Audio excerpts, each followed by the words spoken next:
Hello and welcome to our presentation. My name is Richard and I will be doing this presentation today with Alexandro and Lucas. The presentation today will be about two articles. Both articles are related to network structures and use the case of Toyota to build arguments. There is a coordinating central question which we will try to answer in this presentation. First off, we will start by discussing both papers individually. After that, we will integrate them, and finally, we will answer the final central question. Well, let's start with the first paper. This paper is from Dyer and Nobeoka and was published in 2000. They studied Toyota's network, and the study was related to the question on how to manage a high-performance knowledge-sharing network. Why did they decide to answer this question? Inter-organizational learning is critical to competitive success. The current literature scheme is focusing on the network as the critical unit of analysis. Well, why did they choose the network of Toyota to answer this question? Well, Toyota's network appears to be highly effective at facilitating inter-firm knowledge transfers and actually may be a model for the future. There are two objectives in the study. The first one is to examine the knowledge-sharing routines developed by Toyota and its suppliers, which makes them so successful, and secondly, to examine how Toyota actually solves these dilemmas associated with knowledge-sharing. Well, the authors describe three dilemmas and the solution Toyota has for them. I will discuss them all briefly. The first dilemma is related to the motivation of the network members. The dilemma is how to motivate these network members to openly share valuable knowledge. Why is this important? Openly sharing valuable knowledge reduces the costs and eases coordination among the network members. The solution of Toyota is to create a network identity. In general, it's to create a shared identity among the network members by focusing on the core values coexistence and co-prosperity. They have established knowledge-sharing routines to support this knowledge-sharing identity, which are supplier association. Toyota established a forum for creating a shared social community across the network. Consulting teams or problem-solving teams. Toyota established a unit that has accountability for knowledge acquisition, storing, and diffusion within the network. Then we have voluntary learning teams. Toyota established teams to create strong ties and shared community among small groups of suppliers. And lastly, they established inter-firm employee transfers, and these are all to facilitate the knowledge-sharing identity. Then we come to the second dilemma, which is how to prevent free riders. Well, free riding is when a network member does not equally contribute within a network. Well, why is solving this important? This dilemma, it will prevent the network member from protecting, hiding valuable knowledge, which would gain the network member unfair benefits. The solution of Toyota is to establish network rules, norms, and Toyota openly shares all of its production know-how, and by doing this, they created a norm within the network that very little of the knowledge that a firm possesses is proprietary. So the actual rule would be that intellectual property rights are within the network, not within the firm. The third and final dilemma is how to reduce the costs associated with finding and assessing different types of valuable knowledge. Well, why is solving this dilemma important? It would create a process where knowledge will be efficiently transferred, and that is of course preferred. Well, the solution of Toyota is to establish a variety of processes available to transfer both explicit and tacit knowledge. Explicit knowledge is knowledge that's easily codified, accessed, and transferred, and tacit knowledge is knowledge that is difficult to transfer to another person by means of writing it down, verbalizing it. This will happen in a bilateral or a multilateral setting. Bilateral it means between two parties, and multilateral means between multiple parties. Each process should match the type of information being processed, thus increasing efficiency. There's a model for this. I will not go in detail on this model regarding this because of time constraint, but you can pause the video if you would like. There is another model. The paper of Dyer and Nobeoka also emphasizes the phases Toyota's network goes through. This has to do with strong ties and weak ties between suppliers. We made a trade-off to look at other aspects more important for the integration of the papers, but we suggest you look at that yourself. Thank you, Richard. Moving on to the second paper.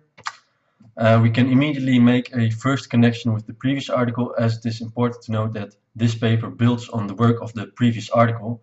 The previous article focused only on the cooperative effects of interorganizational relations, and this paper extends their work by highlighting the competitive effects that exist on all levels in the network.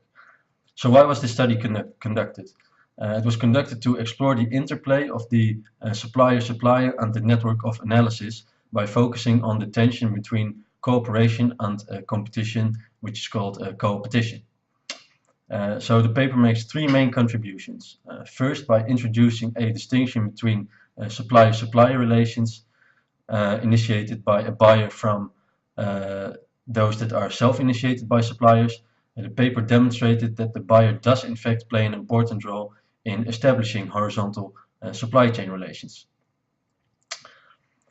Second, it offers guidance to the buyer by analyzing how horizontal supply chain relations can be used for managing competition in the overall supply network.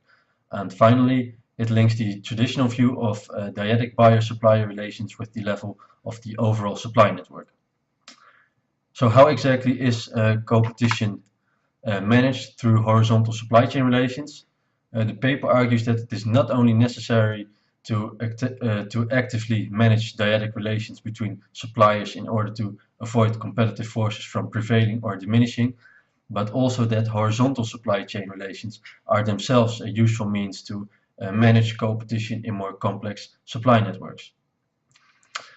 We believe that the competitive ties, the cooperative ties, and the cooptative ties are quite self-explanatory in this model, and we want to highlight three characteristics which are less obvious.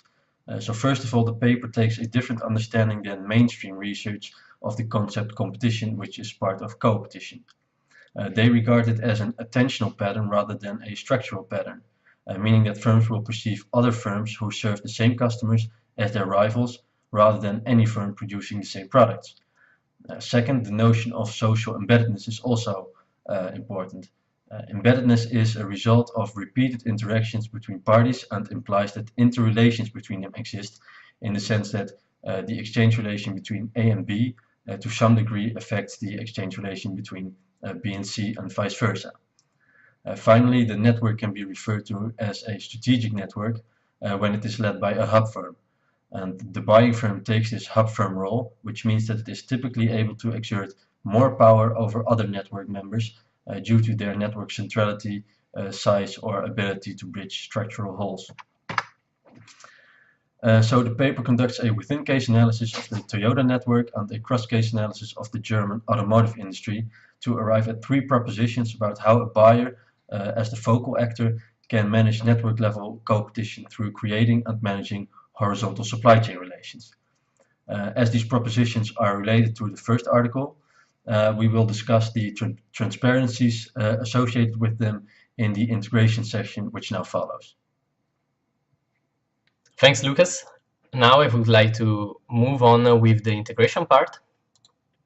Well, as we already said in her paper, Wilhelm extended the work of Dyer and Nobeoka by highlighting the competitive effects that continue to exist in all levels in the network. The case study reevaluates Toyota's horizontal supply chain practices in light of their competitive effect at the strategic network level, with a particular focus on the three practices initially described by Dyer. And as it can be seen by the table, if on the one hand the supplier association enables cooperation through knowledge transfer and the development of the Toyota identity, on the other hand it creates a latent competitive tension, eliminating the market anonymity. In this case, in particular, the first order transparency is the result of the visibility of the rival's existence. And in the same way, the consultancy that Toyota offers its suppliers enhances competition when the buying firm provides performance differential feedbacks to the suppliers. These practices create a second-order transparency that enhances rival mutual awareness. And finally, the supplier learning group gives the suppliers not only the chance to collaborate, helping each other to implement the production system, but that can be used also as a way to study each other's unique strengths and weaknesses. Thus, leading learning groups create a third-order transparency by providing a hands-on experience of performance differentials. So finally, to answer the central question, we can now say that the network structure allows the buyer firm to build and sustain a competitive advantage. And this advantage can be achieved not only because the network is a mechanism which promotes cooperation and knowledge sharing among the suppliers, but also because its structure creates a subset of competitive dynamics which lead the suppliers to a continuous improvement. So that was our presentation, and thanks for watching. See you to the tutorial.